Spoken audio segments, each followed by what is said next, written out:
the babysitter. Tom and his wife, Rachel, had been married for 7 years. Life had become routine. Work during the day, dinner together, TV at night. But over the past few months, Rachel had started going out more often. Girls' night, she would say. Tom didn't question it. Trust was the foundation of their marriage. At least, that's what he believed. One night, Rachel said she would be home late again. Tom nodded. No problem. But after she left, Tom noticed something strange. Rachel had forgotten her laptop on the kitchen table. It suddenly chimed with a message notification. Tom tried to ignore it, but the preview appeared on the screen. Last night was amazing. I can't stop thinking about you, Red Heart, Chris. Tom felt a sharp pain in his chest. Slowly, he opened the laptop. Dozens of messages appeared. Romantic texts, photos, plans to meet. One message stood out. Your husband still doesn't suspect anything? Tom closed his eyes. The truth was undeniable. Rachel was cheating. For the next few days, Tom said nothing. He watched carefully. The late nights continued. The secret smiles at her phone. The mysterious girls' nights. Then one evening, Tom followed her. Rachel drove across town to a small house in a quiet neighborhood. Tom parked down the street. He watched as Rachel walked to the door. A man opened it. They kissed, then disappeared inside. Tom felt his heart break. That night, Rachel came home around midnight.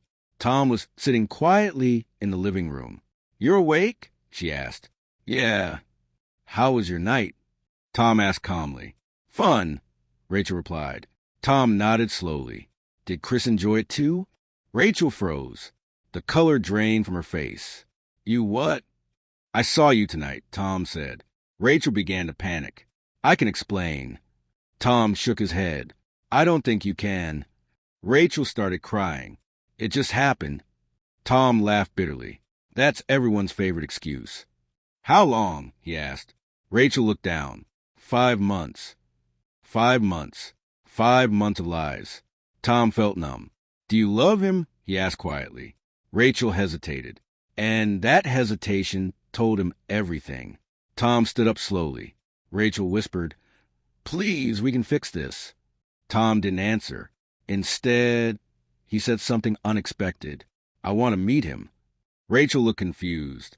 "What?" "I want to meet Chris." "Why?" Tom shrugged. "Closure." After a long pause, Rachel reluctantly agreed. The next evening, Rachel brought Chris to the house. Chris looked nervous. Tom greeted him calmly. "Nice to finally meet you." Chris avoided eye contact.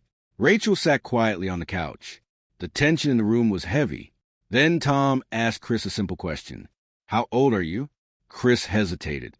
22. Tom nodded slowly. "Interesting." Rachel looked confused. "Why does that matter?" Tom turned toward her. "Because I adopted a son 22 years ago." The room went silent. Chris frowned. "What?" Tom looked directly at him. "My first marriage ended when my wife ran away with another man." Rachel stared at him. "You never told me that." Tom nodded. "I also never told you that my son eventually tracked me down a year ago." Chris's face turned pale. "What are you saying?" Tom took out his phone and opened a photo. It showed a younger version of Chris standing beside Tom.